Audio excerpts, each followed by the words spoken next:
സാഹിബ് ഈ പെട്ടിവരവിനെ കുറിച്ച് നിരുത്സാഹപ്പെടുത്തിയതായി കണ്ടു. അദ്ദേഹത്തെ കുറിച്ച് SSFന്റെ മുൻകാല ഒരു പ്രവർത്തകനും നേതാവുമായി അറിയാൻ കഴിഞ്ഞിട്ടുണ്ടെങ്കിൽ ഇന്നത്തെ മലപ്പുറം ജില്ലാ SSFന്റെ ഒരു ഉത്തരവാദിത്തപ്പെട്ട നേതാവ് ആ വേദിയിലുണ്ടെന്ന് മനസ്സിലാവുന്നു. അദ്ദേഹത്തിന്റെ നേതൃത്വത്തിൽ നടന്ന ജില്ലാ സമ്മേളനത്തിൽ SSFന്റെ കീഴിലെ പെട്ടിവരവ് നടന്നതായി അറിയാൻ കഴിയുന്നു. ഇതിനെക്കുറിച്ച് എന്താണ് പറയുന്നത്? SSFന്റെ ഐതിഹാസികമായ സമ്മേളനം ഈ മഹാസംഗമത്തിൽ പ്രഖ്യാപിച്ചതിന് ഒരിക്കൽ കൂടി നന്ദി രേഖപ്പെടുത്തി SSFന്റെ സമ്മേളനത്തോടനുബന്ധിച്ച് നടത്തിയ പരിപാടികളിൽ തികച്ചും ആകർഷണീയവും കൃത്യവുമായ പെട്ടിവരവ് മാത്രമല്ല ഒരുപാട് പരിപാടികൾ. പെട്ടിവരവ് എന്ന മലയാള വാക്ക് ഷറയിൽ അതിന് പറ്റാത്തത് എന്തെങ്കിലും ഉണ്ടെങ്കിൽ ചോദ്യകർത്താവിന് പറയാവുന്നതാണ്. അതേ സ്ഥാനത്ത് നേർച്ചയുടെ പേരിൽ നടക്കാറുള്ള പെട്ടിവരവിൽ എന്തെല്ലാം അനാചാരങ്ങളും അനിസ്ലാമികമായ പ്രവണതകളുമാണ് ഉള്ളതെന്നും അതിന്റെ പേരിലാണ് അത് നിരോധിക്കപ്പെട്ടതെന്നും നേരത്തെ KM റഹീം സാഹിബ് സൂചിപ്പിച്ചിട്ടുണ്ട്.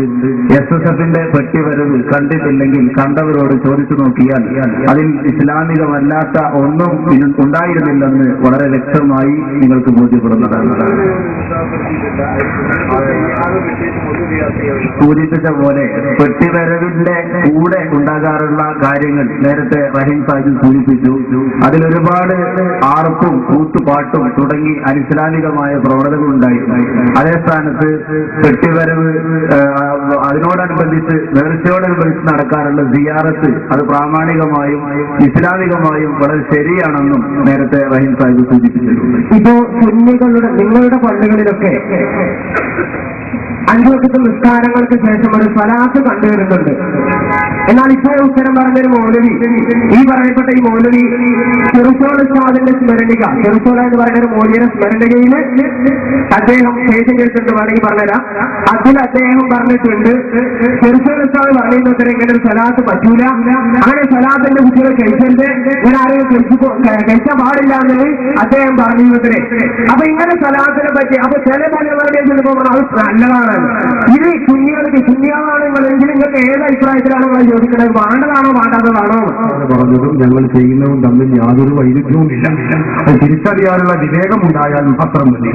എന്താണ് നിസ്കാരങ്ങളുടെ ശേഷം ഒരു സ്വലാത്ത് ചില ഭാഗങ്ങളിലൊക്കെ ചെയ്യാറുണ്ട്. അത്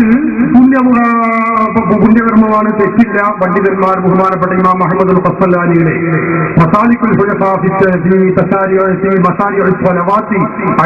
മുസ്തഫ എന്ന ഗ്രന്ഥത്തിന്റെ 1-ാമത്തെ വാല്യം 313-ാമത്തെ പേജിൽ അത് ചെയ്യാൻ പ്രാമാണികമായി കുഴപ്പമില്ല എന്ന് രേഖപ്പെടുത്തി വെച്ചിട്ടുണ്ട്.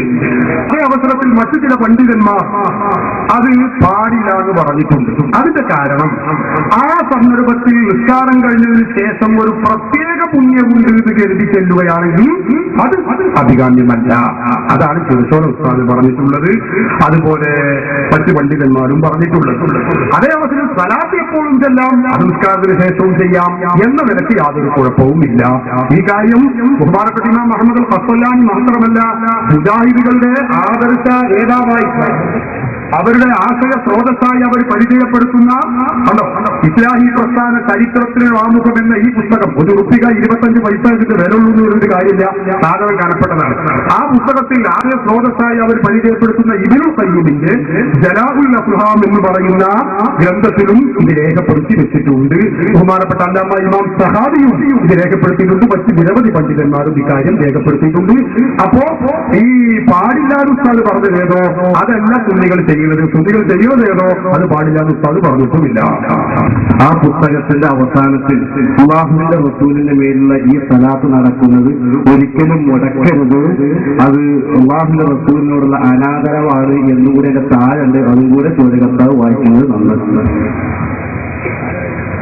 ഗുരുവേരെ മക്കുബേറിന്റെ അരുവിൽ തീവണ്ടിക്ക് കുറ്റി തറച്ചോണ്ട് കുതിരയെ കൊണ്ടവർ ഏതോ ഒരു മാലയില് മഞ്ഞക്കുളം ഒരു മാലയിൽ